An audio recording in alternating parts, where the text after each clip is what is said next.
I'm Meridian Baldacci, Director of Strategy with Family Policy Alliance, and I am here today with Chelsey Youman of the Human Coalition. And I am so excited to be talking with you, Chelsey. I recently learned about the Human Coalition and the work that they're doing, and was instant fan. Just incredible, incredible work. So could you just talk a little bit about what the Human Coalition does? Yes, well, thank you for having me. We are a network of clinics nationwide that are serving women seeking abortion every single day. And it's really exciting work because they come into our doors, really seeking an abortion actively. But what we find out through meeting them where they're at, wherever they're at, is that actually 76% of them say they would prefer to parent if their circumstances were different. So that's where our mission really comes in. It's to meet them where they're at and then start walking through the process of what care for her looks like. Does it look like a job? Does it look like childcare? And that's how the process begins. That's amazing. So how does someone come in your door, and what happens once she gets in the door? Yes, well, when women find out they're pregnant unexpectedly, the first thing they typically do is get on Google. And so whether she's Googling I'm pregnant or pregnancy resource center or even abortion, we'll have ads come up and she can click automatically on the ad, which has a disclaimer that says we're there to help, but we don't do abortions. She's immediately put on the phone with a licensed nurse or a social worker who begins walking through the process of what care looks like for her.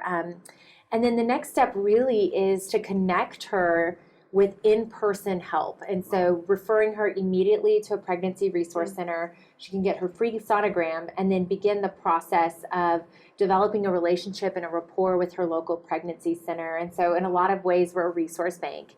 And it starts with the pregnancy center. And then once she's starting to decide that she wants care from us or that she wants to have a relationship with us and we can be there to help her, we begin then the process of walking her through what we call continuum of care, which is whatever she needs, we're there for, whether it's to help her get a job, affordable childcare, safe housing, you name it, we're there. So that's really what the process looks like. That's amazing. And the goal being, to change her life, but also to save her child's life. Yeah.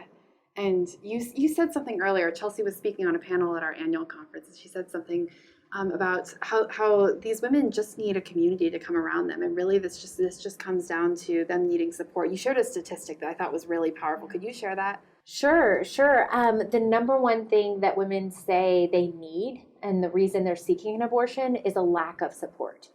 That can be emotional or physical. A lot of times it is tangible support, but she often hasn't even told her partner she's pregnant when she finds us. And the minute that she starts engaging a support system, whether it's a family member, a friend, us, she really starts to dream about what it could be to parent, or could she be capable of doing it? And of course, we all know the answer is yes. She is capable. She is intelligent.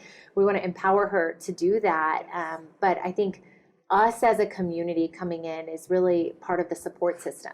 So someone says, I want to be part of that community. I want to be part of that support system. What kind of advice would you give them based on what you've learned from your work? Yes, there are so many ways. The first is that these women, they're everywhere. There are nieces, our nephews, our cousins, our friends. 1 in 4 women have had an abortion. We all know somebody, if not some of us, it was us. And so just to be there in your church, in your environment, and aware of women and what they're going through around you is the first step.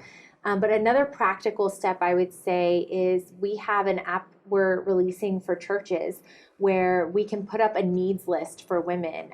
Does she need a babysitter? Does she need safe housing? And church members can start to meet those needs.